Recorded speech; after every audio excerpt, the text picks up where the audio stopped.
You are wrong. My target is not qualify for the World Cup. My target is to give a legacy for all Indonesian futsal, and the legacy is not about the national team. The legacy is about to have. Looking ahead, what are the short-term and long-term target with the futsal national team? Well, the shortest term will be the AFF. In AFF, we should consider many situations to call up the players. Maybe these players, after SEA Games and after AFC, need to rest a little bit because they are coming with us long way last year, training a lot with us, and also maybe they need to recover a little bit to play the second part of the league.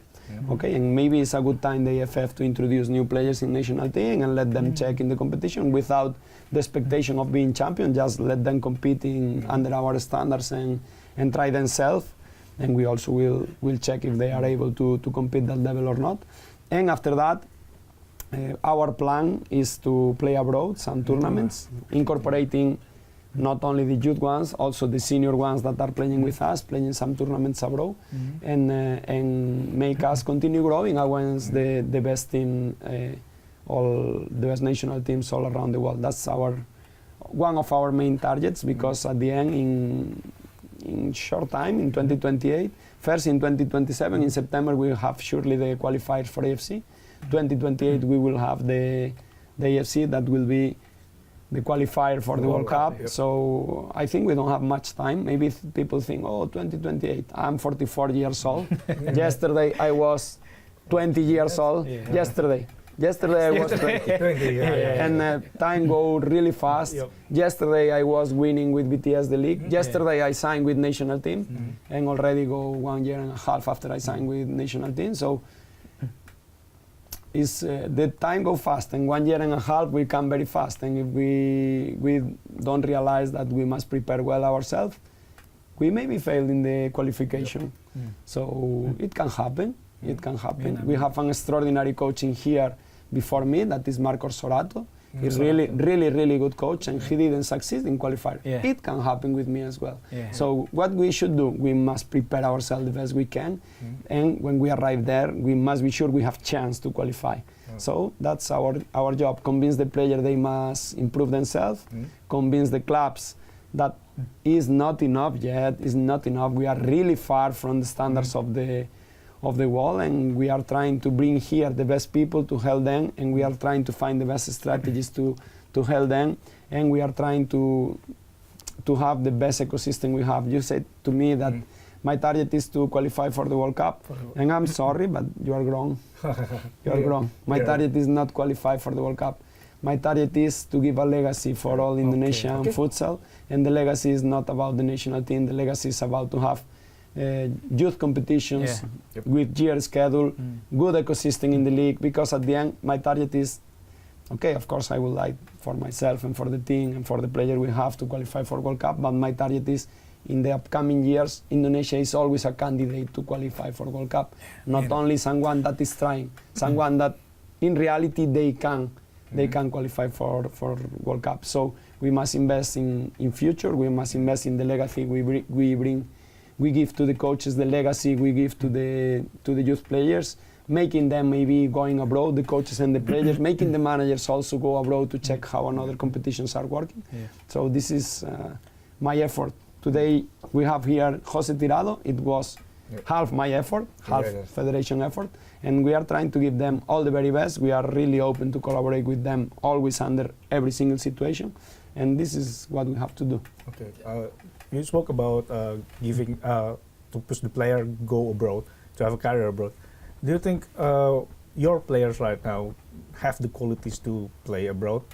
Like maybe not in Europe, maybe in Asia, in Japan, or well, some of them sure have the potential to play in Asian leagues, and some of them, few of them have the potential to play abroad. Abroad in Europe, because in Europe the biotype of the players is really different than here. Regarding tactics, maybe some of them can. Regarding technique, maybe some of them can if they are strong. If they are not strong, it's impossible. So for me, to be honest, the real gap we have is, sorry to say, the youth leagues are not enough developed.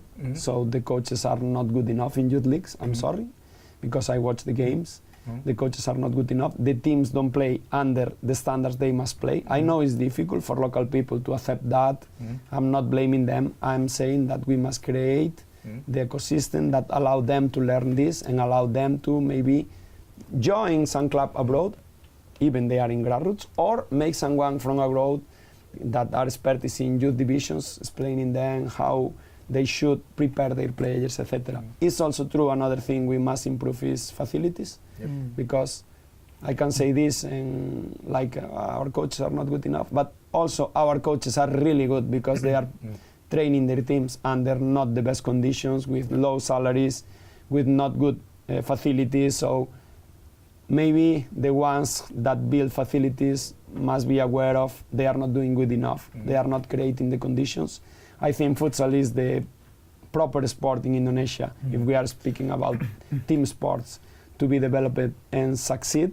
And what I know is we have a lot of basketball courts here that don't have the dimensions to play futsal, and that's, in my opinion, crazy. How can you invest in a big court that don't have the dimensions to play every single sport? Not only futsal, only handball, badminton, etc. So it's like, I cannot understand from my European mentality, I cannot understand how can you build facilities like that. And what I think is we must build facilities for everyone and must make everyone play our sport. And then once we have that conditions, the coaches, I'm sure, will be better because they will have the conditions to do it. Which current Indonesia national player, team player, who is the most deserving to play abroad? All are deserving to play abroad because all of them are always warrior. All are warriors and try so hard. But maybe for the characteristics, the one that nowadays is closer are the younger one, because they are still starting. They have more potential to learn. So the ones that are a little bit older, of course they can go and maybe they can have in the short time better performance. But in my opinion, for foreign clubs, it's more interesting to invite younger one because they have more potential to be developed. With this, I don't say that for the foreign clubs must be focused in the younger one, because we have excellent players between 27 and 30 years old that can join any club. But it's true that we have one player that is clear for everyone that did amazing in a very strong game, that is Irrar Megantara, that is strong, he is a real athlete, and every year he surprised me more because he's improving and improving and improving. Just 21, just 21, and he's always improving. A really good personality, really willing to learn Spanish and English. He's an athlete that is a role model for the next generations. If you are listening this and you are 14, 15, 16, 17, 18, I think you must follow Irrar Megantara, not in social media. No, you must follow him about his habits, how well he treats himself. You can see his body, and you can see how professional he is, taking care about his sleeping time, about his gym time. So this is the profile of player we need in this country. Good habit, not smoking, eating well, not eating only not eating bad food, like taking care about eating protein, eating Bluetooth, like I don't know how to say in English, but also creatine, etc. So this kind of players is the players we need to look for. Okay, you bring Israr to the table. Okay, you say Israr said that you told him to forget his failure at the finals, the penalty kick, or you going to kill him.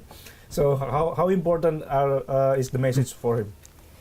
I don't know, you must ask him, no? But yeah, for me, Israel is a magnificent player. It's like someone that I bring to national team because I knew him from BTS and from Alus.